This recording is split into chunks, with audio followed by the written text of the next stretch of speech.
అరే చిన్న అరే చిన్న రారా త్వరగా ఇలా రా. వస్తున్నాను నాన్నగారు, ఆగండి. వావ్ నాన్నగారు, అసలు ఎంత బాగుందో బీచ్, నాకు చాలా బాగా నచ్చింది. ఇదే మొదటిసారి కదా నేను చూసేది. అవును చిన్న, అందుకే కదా నేను తీసుకొచ్చింది. నేను ఎలా అనిపిస్తుంది నీకు? మాటల్లో చెప్పలేకపోతున్నాను నాన్నగారు, నాకైతే చాలా చాలా నచ్చింది. అన్నయ్య, నువ్వు వచ్చేసావా? చూడు బీచ్ ఎంత బాగుందో. నిజమేరా తమ్మి, నాకైతే చాలా బాగా నచ్చింది. నాన్నగారు, థ్యాంక్ యూ సో మచ్. మేమిద్దరు అడిగినందుకైనా మమ్మల్ని ఫస్ట్ టైం బీచ్కి తీసుకొచ్చినందుకు మీకు ఎన్నిసార్లు థ్యాంక్స్ చెప్పినా సరిపోదు. ఐ లవ్ యూ నాన్నగారు. నిజమే అన్నయ్య, కరెక్ట్గా చెప్పావు. ఐ లవ్ యూ నాన్న, I love you so much. మీరిద్దరూ నాకు థ్యాంక్స్ చెప్తారని నేను ఇక్కడ తీసుకురాలేదు. మీకు సెలవులు ఇచ్చిన తర్వాత నేను ఎక్కడికి తీసుకురాలేదు కాబట్టి నాకు కూడా ఈరోజు సెలవు దొరికింది కాబట్టి మిమ్మల్ని తీసుకొచ్చాను. మీరు ఎంజాయ్ చేయండి నాన్న. సరే తమ్ముడు, అన్నయ్య, స్లోగా నేను పరిగెత్తరా, ఉండు, నేను కూడా వస్తున్నాను. నువ్వు కూడా వచ్చాయి నాతో పాటు. హ్యాపీగా జాలీగా ఎంజాయ్ చేయరా, ఆనందంగా గంతులు వేయరా. సరే నాన్నగారు, అరే సరే. పిల్లలు, ఎక్కువ నేను దూరం నాతో పాటు వెళ్ళకండి. తమ్ముడిని కూడా జాగ్రత్తగా చూసుకుంటాను. అర్థమైంది కదా మీకు? ఇక్కడిక్కడే ఆడుకోండి. నేను ఈ పక్కన రిలాక్స్ అవుతాను. హ్యాపీగా జాలీగా ఎంజాయ్ చేయరా. ఏ బల్లే బల్లే బల్లే, మా నాన్న మనని బీచ్కి తీసుకొచ్చాడు, మేము చాలా సంతోషంగా ఉన్నాముగా. ఎంతో ఎంతో సంతోషం మాకేగా. అరే తమ్ము, ఒకసారి ఇలా రారా. ఇక్కడ భలే ఉంది, ఏంటో రారా ఒకసారి చూద్దాం. అదేంటి మా ఓడు ఎంతసేపు అయినా ఉలుకు పలుకు లేదు, ఎక్కడికి వెళ్ళిపోయాడు వీడు?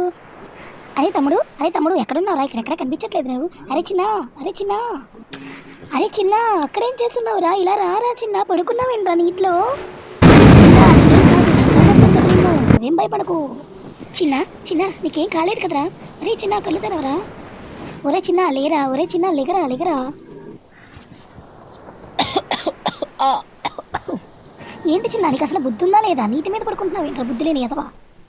అన్న సారీ అన్న, నిజంగా మొన్న టీవీలో చూసినప్పుడు డోరేమోను నోబితా నీటి మీద పడుకున్నారన్న. నేను పడుకుంటానో లేదో చూద్దామనేసి పడుకున్నాను అన్న, అలా మునిగిపోతానని అనుకోలేదన్నయ్య. నేను నిజంగా సారీ అన్నయ్య. అసలు బుద్ధి ఉందా లేదా నీకు? టీవీలో చేసినట్టు చేస్తావా?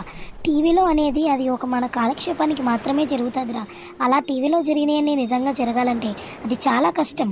అది అసలు జరగదు కూడా. టీవీలో మన ఎంటర్టైన్మెంట్కి మాత్రమే జరుగుతాయి. అది టీవీలో చూసి మనం చెయ్యాలి అనుకున్నదంటే అది చాలా పెద్ద తప్పు. అర్థమైందా నీకు?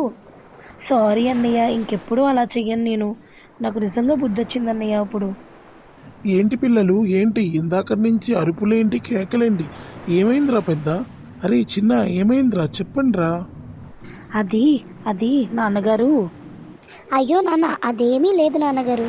సరదాగా ఆడుకుంటున్నామంతే, ఆడుకుంటూ కేకలు వేసుకున్నామంతే సరదాగా. ఏమీ లేదండి. అయ్యో అంతేనా? అంతకు మించి ఇంకేమీ లేదు కదా? మీకు ఏదైనా అయ్యిందేమోనని నిద్రలో కంగారు పడి లేచేయండిరా. నిజంగా ఏమీ కాలేదు కదా ఇద్దరికి? లేదు నాన్నగారు, ఇద్దరికి ఏమీ కాలేదు. మీరు వెళ్ళి పెండి తీయండి, మేము వచ్చేస్తున్నాం. సరే సరే. ఏంటన్నయ్య నాన్నగారికి అలా చెప్పావు? నిజమెందుకు చెప్పలేదు నాన్నగారికి? అయ్యో తమ్ముడు, ఇప్పుడు గనక మనం నిజం చెప్పామంటే నాన్నగారు చాలా కంగారు పడతారా. అది కాకుండా మనం ఎప్పుడైనా బీచ్కి తీసుకెళ్ళమంటే ఇంకా మాత్రం తీసుకురారు. ఎందుకంటే మనం బీచ్ అన్న ప్రతిసారి నువ్వు చేసిన ఘనకార్యమే గుర్తుకొస్తుంది. అందుకనే నేను చెప్పలేదురా తమ్ముడు. అయినా మన పెంచి పెద్ద చేసిన తల్లిదండ్రులకి మనం ఎప్పుడు సంతోషాన్ని ఇవ్వాలి తప్ప ఇలాంటి పనులు చేసి బాధ పెట్టకూడదురా. అర్థమైంది కదా నీకు? సరే అన్నయ్య, అర్థమైంది. ఇంకెప్పుడు ఇలాంటి పని చేయను. 1 సెకండ్ సారీ అన్నయ్య. మీకు కనుక ఈ వీడియో నచ్చినట్టయితే లైక్ చేయండి. అలాగే మీ ఇంట్లో కూడా ఇలాంటి తీటగాళ్ళు ఉంటే కామెంట్ చేయండి.